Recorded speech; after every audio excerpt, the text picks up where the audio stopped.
Let's jump right into today's topic about why we should even awaken Kundalini. I've got a lot to say about this. All right.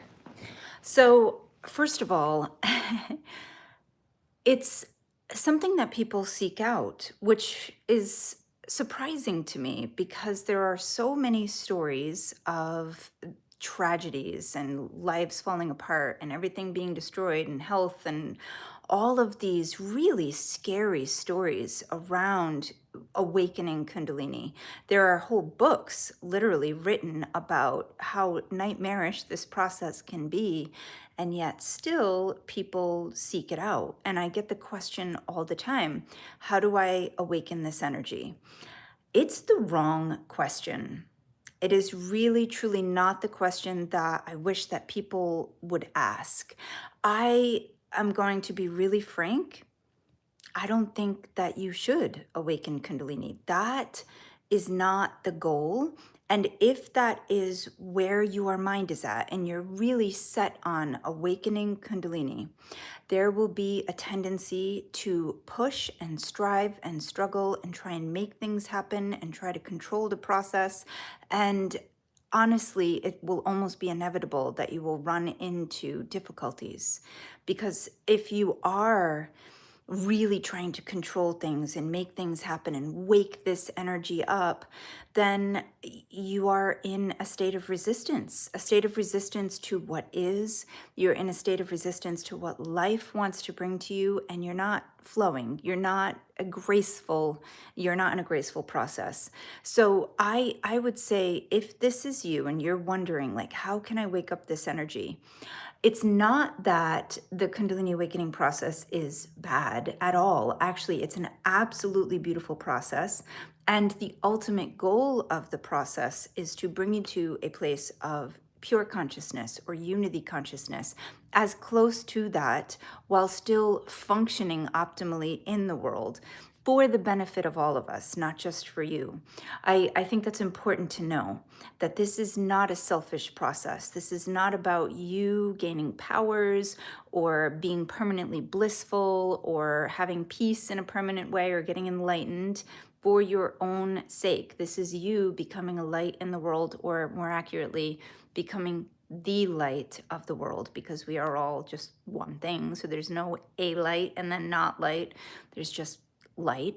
So that's what you're wanting to step more toward. And the more and more you do that, the more and more you benefit all of us. So this transcends the personal self. And the reason why I think that is extremely important to remember is because if that is your motivation, then that is part of what will be purged from you. And I know that's really difficult to even see when you're in it. There's so much that this process takes us through and really kind of puts us through that helps us to kind of get rid of these preconceived notions about ourselves, about reality. And one of them is that when Kundalini happens, it's going to fix our lives and it's going to fix kind of who we are, and it's going to bring us special powers and permanent bliss.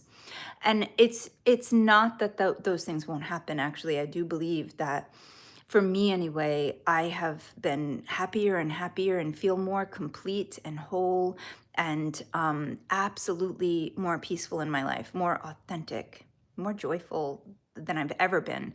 And I attribute that to the work I've done, the meditating and the breath work, the yoga, all of it. But if that is your sole motivation, I know I keep saying it, but I really want to drive it home that that's when you'll experience a lot of difficulties. It has to be transcendent. It has to be for the whole. And I think the goal should be, or if you want to experience the most grace-filled ease in this process of Kundalini awakening, then the goal is not to awaken this energy. The goal is to be united with all that is, to live in unity consciousness, to love all that is unconditionally as much as possible. And that's coming from a very different place of I want to wake this energy up. And I think that when you do that, the practices that you incorporate into your day, that you wake up with, and you do these formal meditation practices, they won't be about forcing something to happen. They will be about softening into life. And that is what you will see all around you. When you force, this energy will force back. And trust me, you do not want that. This is an energy to be absolutely respected. I've met so many people who, I mean, honestly, to be completely honest with you, I'm sure actually somebody's watching right now. They have experienced so many difficulties on this in the beginning, especially. They wish it never happened. They wish they could put the genie back in the bottle, which unfortunately or fortunately is not possible. My feeling is once you can get past that part where you're really struggling, the ending of it, or the kind of the part that's past the purge and the difficulty, is so wonderful, so peaceful, that you'll be glad that you endured. You'll be glad that you went through the whole thing. And I also think that once this path has you, it is absolutely 100%, like it has you. You're never going back. There is no going back to normal ever again. I get that question a lot too. I get so many people, when is everything going to turn back to normal? Never, never. That old you has died. And this is, believe me, a wonderful, wonderful thing. It was the you that was conditioned, that was wearing a mask, a you that wanted to conform and people please. And even though I think it's difficult to shed those masks, because there's a lot of relationship loss, there's a lot of loss of familiar life, but your soul is celebrating. And when you finally do kind of settle into a new, more authentic life, you will be so thankful that you went through the hell of the mask crumbling away, because it definitely can be hellish. So all of this to say, if this is your goal, if Kundalini is calling you, it has you. You can't go back. Life will never be the same. There's a reason it's calling you. Ultimately, I truly believe that it is pretty much a destiny that you will wake this energy up and you will live more and more awake. I meet many, many people every day in different situations. I don't really meet anyone, and I'm sure you can probably say the same, unless it's in purposeful circles like this community. I don't meet anybody who wants to wake up the Kundalini energy or who even talks about it. Nobody talks about this. Very few people even have awareness. And that tells me, if you do and it feels like a pull, that is destiny. That's a beautiful thing, and follow that. But I think it is so crucial that you don't chase it and struggle and force and strive. Please don't do that. It's going to, honestly, I'm going to get brutally, brutally honest, because I think this is important to know. This energy can destroy your life. And if you have not prepared for that, if you're not being respectful and you're only thinking about things like, I want to open my third eye so I become more psychic, or I want to open my heart to experience more connection with divinity, like those are not bad desires, but just respect this process, because it's extremely powerful. It really is. I mean, there's a reason that Kali, the goddess, the destroyer, Kali the destroyer, is kind of the representative deity of this energy. She comes in, she destroys the ego. And that is a good thing. And I know for me, like looking at it, even now, there's this tendency to feel like, oh yes, that's what I want. That's what I want. But it is an excruciating process. It really, really is. And I think unless you are ready to dive deep and you have humility about it, because that's the thing, we tend to think, oh, I can handle that. And really, that is, in my mind, when I feel like that, when I feel like, oh, I can handle that, I can, like I will survive it, I'm sure. But that's pretty prideful, because when I've been in it, I would say I It was prideful to ever think that it would be easy. Yeah, and Kite knows it is full on brutal. And I'm gonna say it again. Respect, respect, respect this energy. And if it calls you, do what you can to be gracefully aligned with divinity again and again and again. That's what I do in my everyday life. I am constantly looking for ways, and I mean it's like my spiritual practice now. In everything I do, I am wanting to be more present, wanting to drop any preconceived notions I have about things or any ideas that I'm right. Like all of those ways that we separate, having definite preferences and opinions, like all of that separates me from others. And I actually think one of the gentlest ways to awaken spiritually is to remain in this mind of, I don't have any answers, not even I don't have an answer for that. And like, let me research it. But even if I do research it, who are these people that are pretending to know things? Not that we don't have some knowledge and wisdom about the physical world that is apparent to us, but we don't know why it's here. There's so much. I personally believe I can't say anything for sure except for I can't say anything for sure. So being in that mind makes it so that I can have compassion for people who have actually even physically hurt other people. I can say, I really don't know what's going on in their bodies, what's going on in their minds. I really don't know what is best for me. So I'm open to whatever the universe wants to give to me and bring to me.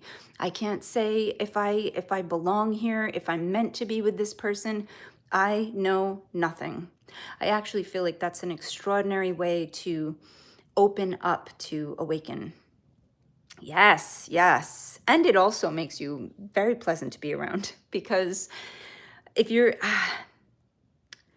if somebody knows everything, it's really hard to even talk sometimes to that person. Hello, mobile gaming. Hi, Tina. Hi, Leon. Hi, John. Hello to Australia. Hello, Mohammed. I have a question and I will be grateful for you to answer. I have a lot of trauma and pain in my body, and then was only pain in my spine, and I didn't feel any spiritual activation. Now I am sick, like a cold. Is this normal? And am I going to have a Kundalini awakening? So, Mohammed, it's so hard to know. So if you're on this live stream and you're listening about Kundalini awakening, there's a reason that you are drawn to it. And my feeling is if you are learning about it, if you're doing any practices, you'll know when this energy starts to move. It's unmistakable. I used to read books, and actually Kite and I have had this conversation many times. I used to listen to podcasts and stuff because I was fascinated by this energy. And they would talk about the snake moving up the spine. They would talk about heat and electricity. And I always felt like maybe it would be so subtle that I would miss it. Or maybe they're talking in metaphors and they really don't know. But I promise you, it is not that. There's no mistaking it. There's no mistaking it. Even if it is more subtle, it's it's so distinct. It's so different than the rest of your experience of reality. So if you are asking, my guess is, Mohammed, that this energy is probably going to start waking up in you if it hasn't already, because you're kind of on this path.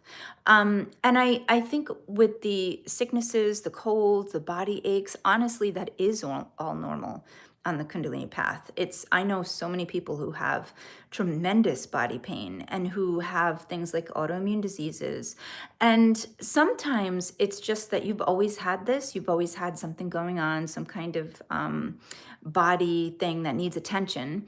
And it's just making itself more apparent because this energy, the Kundalini energy, is absolutely famous for making things apparent, putting a magnifying glass on the things that need to be processed or need to be changed or transmuted.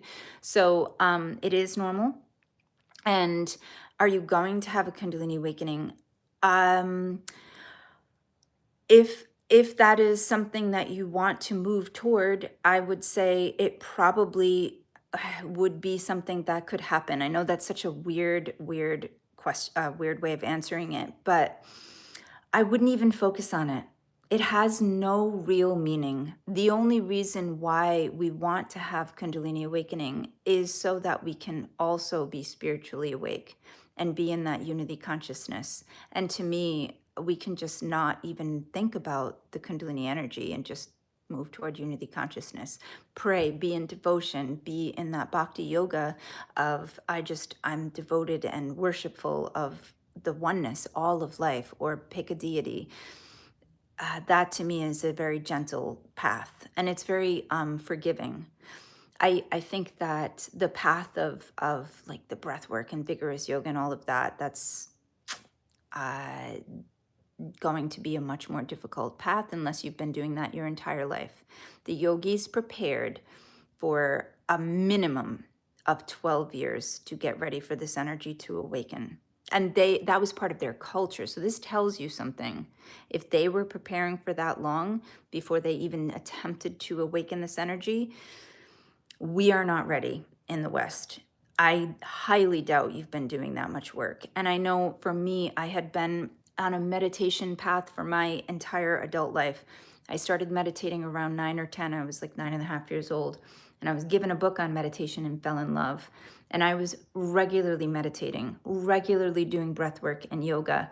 And when this energy woke up in me, it still was so incredibly destructive and not at all easy to deal with. And I'd been on that path my whole life. So, yeah, I'm not saying this to scare anybody. I'm saying it because I don't want the flippant attitude of like, oh, I'm just going to wake up Kundalini. I actually saw, oh my God, it kind of stresses me out because it's such a bad thing to promote in my mind. I saw an advertisement on Facebook and then I saw it on Instagram too. And it had a picture of a woman, two pictures of her, like a before and after. And in one picture, she's looking all tired and her hair's all dull and scraggly and her skin's all dull and gray. And she looked like older.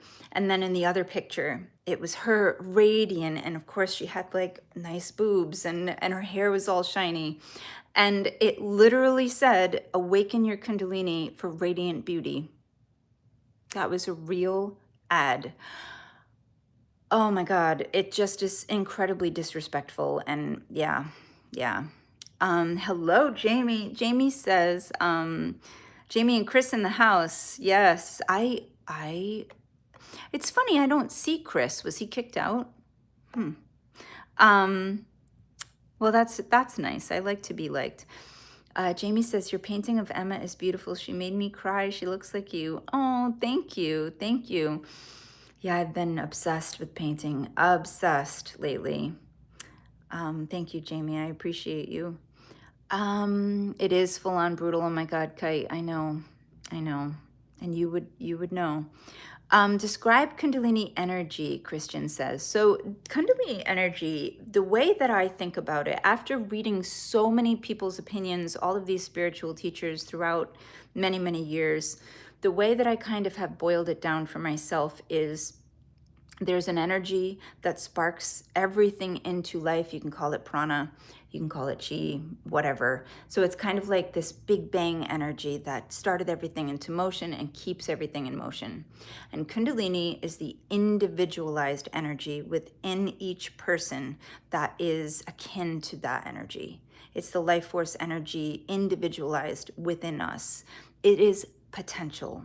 It's lying in wait in potential. And when we wake it up, we start to awaken the fullness of our potential, the fullness of our power and our divinity. And when I say power, I don't mean power over whatsoever. I don't mean like the power to control anything. I actually mean just the opposite. The power to be one with all that is, the power to surrender completely. It seems like those things are juxtaposed, but I actually believe that, don't you want the divine to flow through you? Doesn't that make the most sense? Yeah. So, and actually that is kind of what you can think of it as.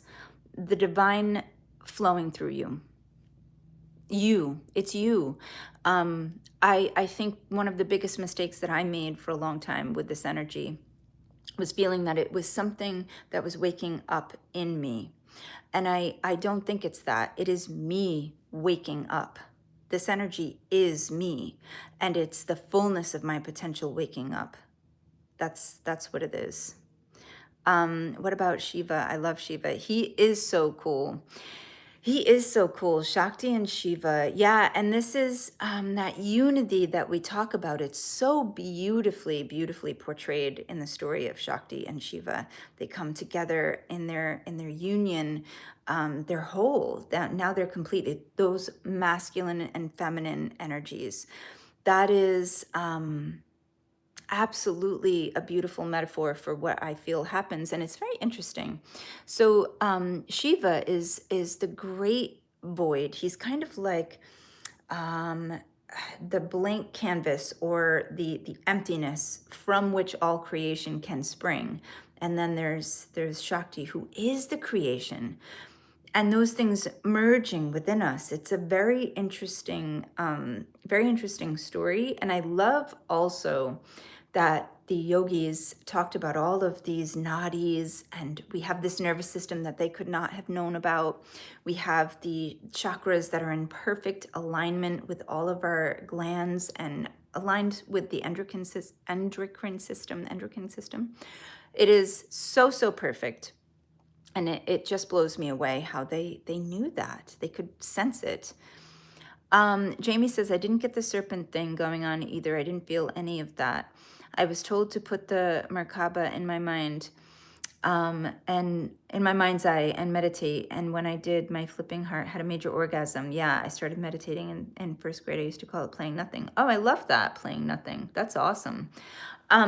Yeah.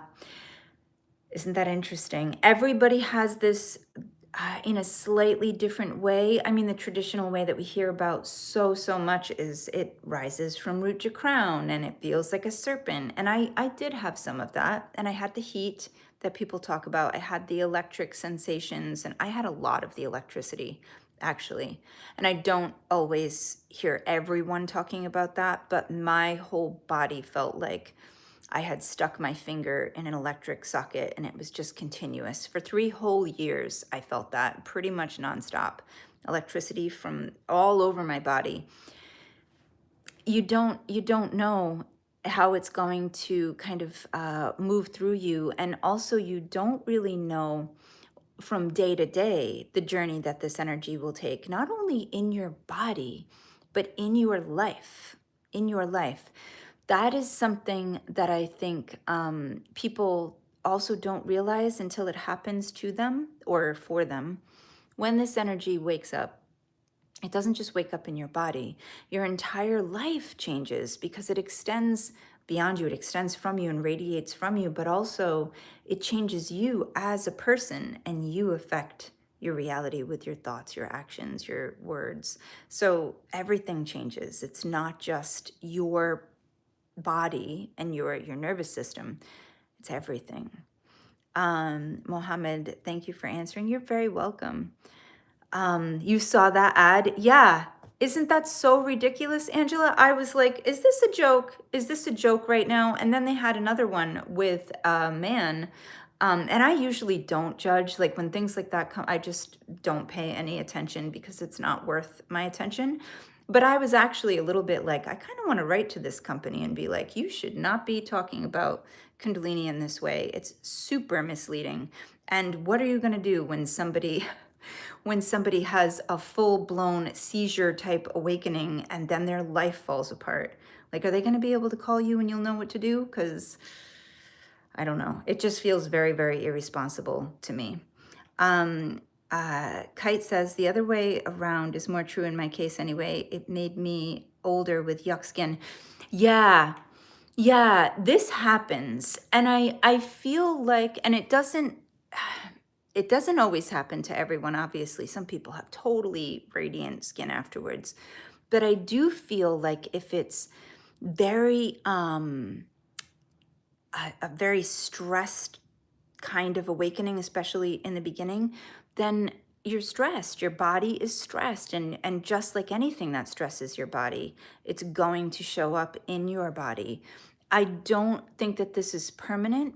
For a while, I think I looked frazzled. It was hard to even brush my teeth at some points in the beginning. So I was wearing like pajamas to the store, which is not like me. I don't like doing that. But I didn't care. I couldn't even pull myself together. So it certainly did not make me look or feel radiant. I felt the exact opposite. I had big bags under my eyes. Like I just, yeah, it's pretty bad. Um, the whole purpose of Kundalini, what is the whole purpose of Kundalini? Angela asks, to purge dense energies. I had mine 6 years ago, been emotionally purging ever since. It's been a hard journey, but also very beautiful as well. Yeah, so the purpose is that unity consciousness. The purpose is to really help us to shed everything that is not the true divine self. And it it isn't necessary in my feeling to have a Kundalini awakening in order to wake up to the truth of who you are. There are many people who might feel a little bit of energy running through their body, because I do think that's kind of par for the course, either way, spiritual awakening, Kundalini awakening.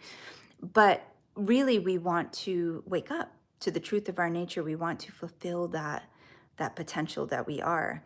So it is hard. It's a super hard journey, because it has to bring everything up in order for it to be processed. It has to be felt. So you feel all of this trauma from childhood when you were bullied in first grade, like it all comes up again. If you have not processed it, now is the time. And the Kundalini energy, one of the characteristics of it, which is very difficult and why people really start to resent it, is it really doesn't care how you feel. But I think people think of that, and I certainly did, and they think like, that's awful. Like, that's awful that it doesn't care how I feel. But if you can flip this, it doesn't care how you feel in the same way that a good mom wants to teach you something valuable that will help you for the rest of your life. So she really doesn't care if you throw a fit, like that kind of not caring. Or a good friend who won't let you stay in the abusive relationship, so really forces you to make a change around that. Like, that is the Kundalini energy. It's like not going to tolerate you being less than you can be. It is you. It's not separable from you. You can't separate yourself from it, whether you've had an awakening or not. It's who you are. I love the Hindu allegories. Jamie says they are so beautiful. They are. Angela says, I experienced myself as an androgynous being. I was shown and told it was a perfect balance of feminine, masculine energies. It feels like that. It does feel like that. And I think that it's also to do with the actual hemispheres of the brain and the receptive and more assertive qualities of the masculine and feminine energies. Like, that's what's getting completely balanced within us. I mean, optimally, it would be so great if we could have the hemispheres of the brain balanced. And interestingly, if you are a meditator and you've been meditating for a length of time regularly, what starts to happen is the kind of fibers that bring the two hemispheres together in the brain, instead of being like a divot, like if you look at a brain, there's kind of like a cavity that separates the two hemispheres of the brain. Those fibers start to become really thick, and there's more of them. So your brain, instead of two hemispheres, when you meditate a lot, becomes one whole thing. And the interesting thing is, and this blew me away when I read it. I was like, yes, I need to focus on this because this is so desirable. What that leads to is unity consciousness. You literally stop feeling separate from things. You don't feel like there's space between objects. You don't feel like there's space between yourself and the outside world. It's just oneness because your brain is unified. Yeah. Jamie says, I was knocking on death's door when I had Kundalini. I think that's why I don't remember the serpent thing and the other cool stuff. Yeah, yeah. I mean, I've heard that story actually quite a bit, and I know for me, when this energy woke up, I didn't realize, like looking back, I had no idea how much my life was out of alignment and how sick I actually was and how poor in spirit. I had been on a spiritual journey, but it was more like new age, if I'm being completely honest. It wasn't really the depth that I feel now of like I want to devote myself to God. I want to bow to the universe. I want to bow to all that is. Like I feel such reverence for life and for spirit and the spirit that moves me, and I just want to surrender in that way. But back in the day, it was, I want to have, and I'm talking like in my 20s, I want to have out of body experiences. I want to use this crystal to manifest something. I want to, I don't know, fill in the blank with a lot of stuff that was all about me. That was the difference. It was very much about me and improving my life and getting what I want, and controlling things and having these big, mystical, incredible experiences. And I don't think that's wrong. I just think it's also not going to yield the positive results that I think everybody here on this live stream wants. And I certainly wanted, I wanted love. I wanted God. I didn't know that, but that was what I truly wanted. So yeah. And yes, Jamie, Shakti gives you some tough, tough love, especially in the beginning. And to be completely honest with you, and I'm saying this out of pure love, so this is my way of being tough loving, especially when you resist the process in any kind of way. And that includes trying to make it happen or trying to make it happen on your timeline, to speed it up or to have the mystical experience. That's when you're going to have a tough time, when you're trying to push or control or make things happen. Yeah. Thank you, Mr. Q. You're so sweet. You guys are awesome. Thank you so much for being here. I will be here on Monday at 11:15 a.m. Eastern Standard Time. And until then, stay amazing. Thank you so much for being here. Bye, guys. Bye. Have a wonderful weekend.